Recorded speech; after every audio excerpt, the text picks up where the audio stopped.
There's like major gaslighting going on with the American people. And I think part of the challenge that we have is that political parties are out to win elections. What we're asking from lawmakers is how do they make it easier? Because they always talk about fraud, but data has proven that there are very, very few limited numbers of cases where people have accessed the ballot inappropriately. Does that mean that you limit access for everybody else?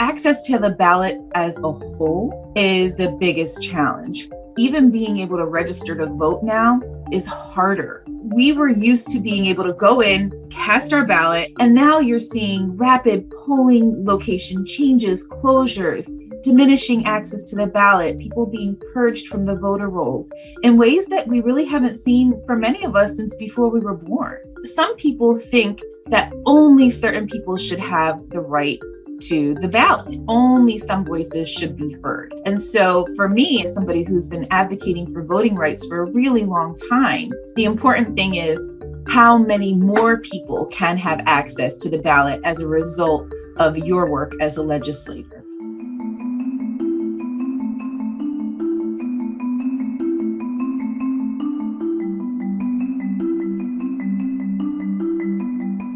It always takes a few years for legislation to catch up with the reality, so to speak. That change with what's called the Shelby v. Holder case, it just made it much easier to make it harder for people to vote. People had to go to the federal government when they wanted to make big changes in a voting district. For example, closing polling locations, changing voting hours, mass purging of voter rolls. There would need to be approval from the Justice Department, and they would determine whether or not it was impacting voters negatively, particularly Black and Brown voters. By removing that pre-clearance provision, it's made it easier for voting laws to change in states.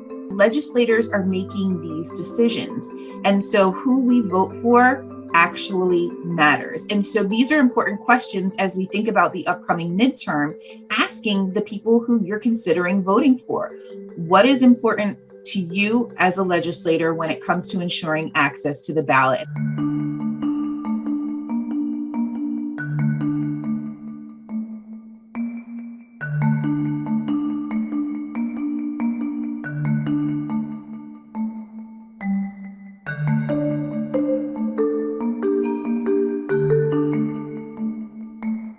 The Electoral Count Act is a great first step, but it's just that. It's just a step, and it's really insufficient to address the challenges that our country is facing today. We still need the provisions in the John Lewis Voting Rights Act and what was the For the People Act to be able to move our democracy forward.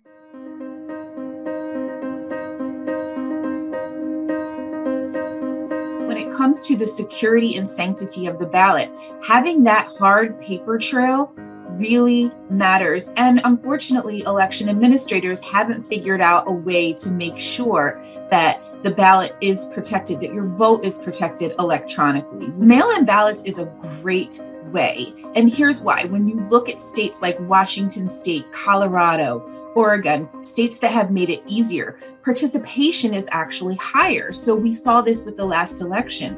When many states opened mail-in voting because of the pandemic, you saw voter participation increase. We need to keep on fighting, we need to keep on advocating, and we need to keep working with our representatives in Congress to make sure that we have that next level of legislation that will work for everybody.